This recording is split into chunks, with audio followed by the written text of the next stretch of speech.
Yeah, right. I'm going to talk you through the program first, and then I'm going to demonstrate each exercise. So, I've written it all out for you. The way I've written it out is you're going to do each exercise through, all the way, like a circuit, and then you're going to repeat the whole lot. Okay? So, starts off with step throughs. You're going to do 8 on each leg.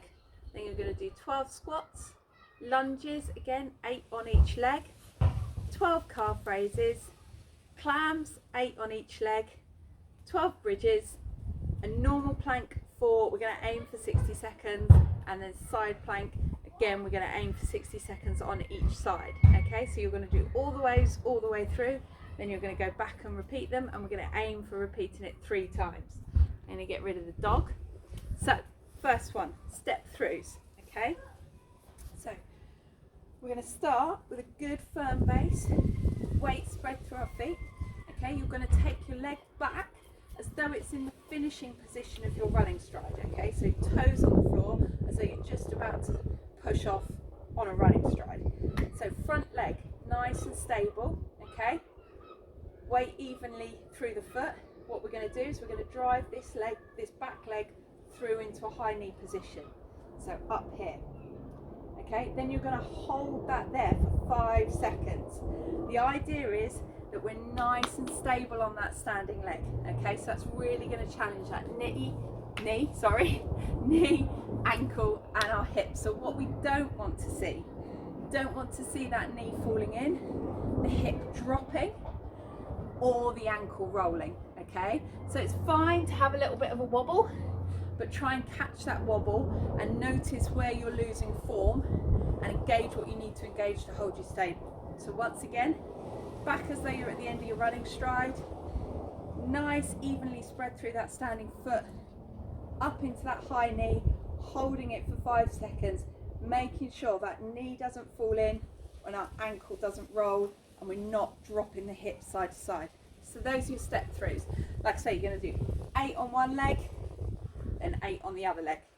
Squats. So if you've got a resistance band, you can use it. If you haven't, don't worry. If you are using it, just pop it round above the knees as a bit of a reminder to keep some tension on those knees pushing out. Again, what we don't want to see is the knees collapsing in. So that band just gives us a bit of a reminder. If you haven't got a band, it's not a problem. We'll demo them without. So, get in a good position for this. So, nice wide stance. If you need to take your toes so they're pointing outwards, that's absolutely fine. But remember, the knees are going to drive over the toes. That's normally a more comfortable position for people than trying to force into that toes facing forwards.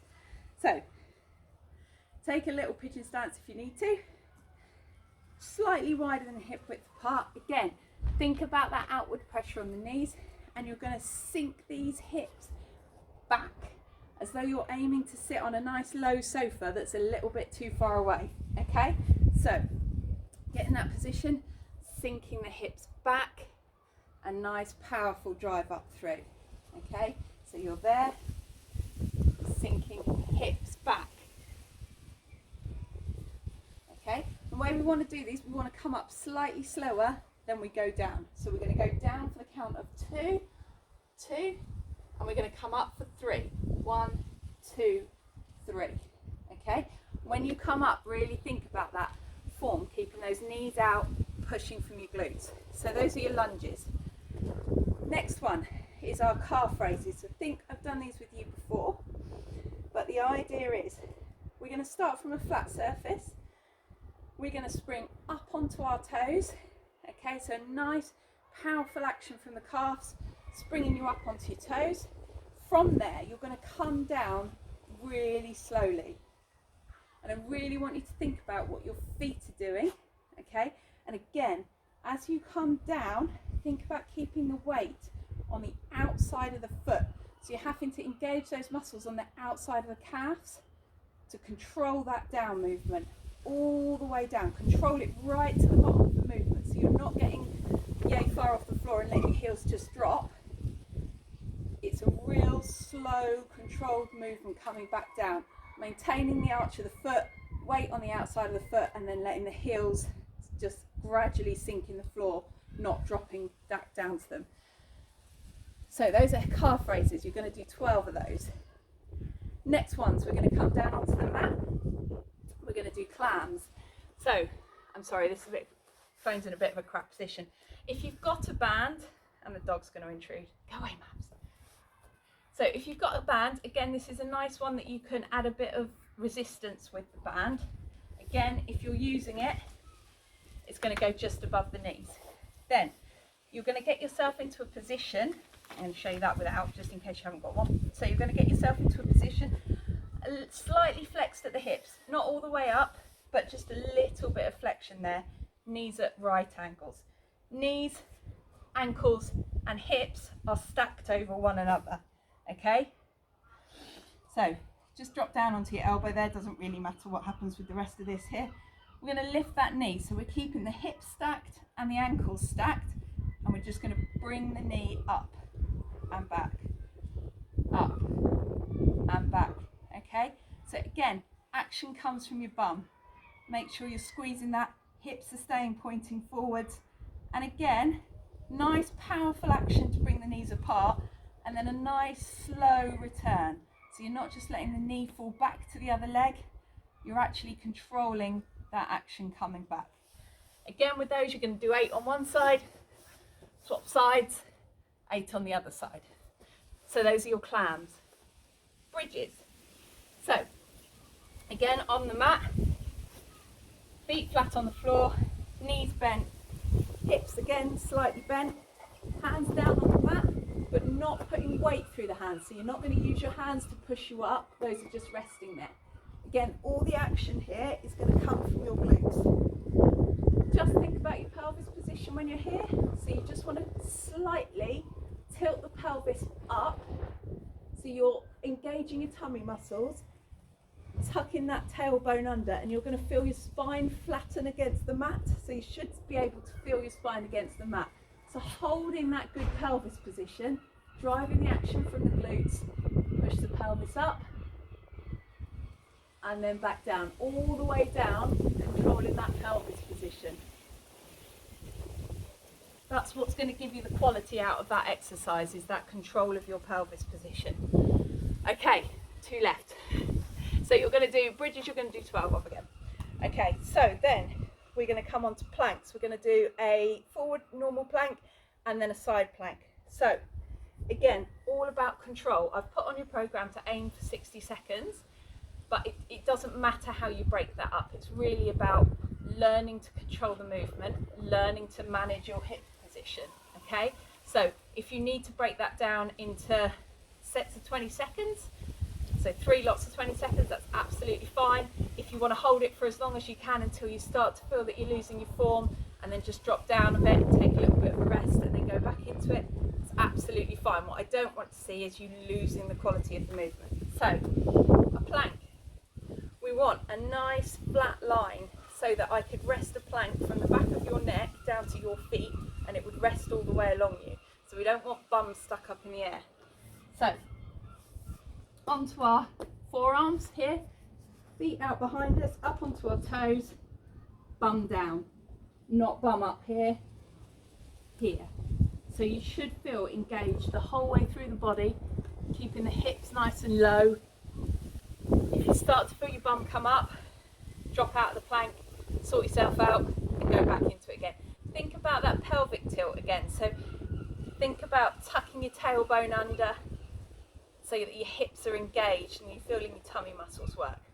So last one, side plank. I don't know how much of this you've done before, so I'm going to start off with the easier version. Again, I'd rather you start, if you've not done many of these or it's not something you're comfortable with, I'd rather you started with this and again learn that good position. So if you want to start off with that one and then progress onto a full side plank, that would be my advice. So again, it's all about, in a side plank, what our hips are doing and controlling that hip position. What we don't want to see is the hips sinking towards the floor. So for this one, bent knees, so your lower legs are out behind you. You want, it's really important, elbow right under the shoulder. So you're going to be down on the mat like this, but you're really tucking that elbow in. So it feels as though it's quite close into the body, but it's actually directly under the shoulder. So from there, you're pushing up into that side plank. hips open, so we're not twisting like that. We're open, both hip bones pointing the same way, and keeping that hip up. So we're not letting it drop towards the mat. It's active, it's pushed up as though someone's pulling up with a bit of string here, okay? Again, try and hold that for 60 seconds, but if you can't, drop out of it, get your breath back, go again. If you do want to go onto the full plank, again, elbow in nice and tight, legs out straight, ankles, knees and hips stacked. Same thing, you're going to push up into it. Nice, stable hip position, nice and open through the hips. Again, don't let them sag, don't let them drop. Up through the hips. So that's all your exercises. You're going to do them all the way through like that. Then you're going to go back, repeat the whole circuit 3 times. There is a little bit on your program that says tempo. So just to explain that, there's like 4 little mini columns that have got numbers in them. So that's the speed at which I want you to do the exercise. So the first number is the beginning, so where you start. Second is as you're doing the exercise. In fact, I'll show you, it's going to be easier, sorry. So, for example, the squat, I think I've given you a 1. So your 1 is your starting position, you're in that for a second. Then your 2 is how long it takes you to get down to the lower part of the exercise. So you're going to go 1 here, then 2 seconds down to the bottom of your squat, you're going to hold it there for 1, and then you're coming back up for 3. So your tempo is 1, 2, 1, 3. Hope that makes sense. If you're confused with anything, let me know. If you're stuck on anything, let me know. If you're not sure about your form for anything, give us a shout. If you want to get someone to film you doing it, I'm happy to have a look at them. If anything's too easy or too hard, let me know and we'll change it up. Do it for a week. Try and do it at least 3 times. If you can do more, do more. And then tell me how you're getting on and we'll see if we can progress them. Have fun. I'll speak to you soon.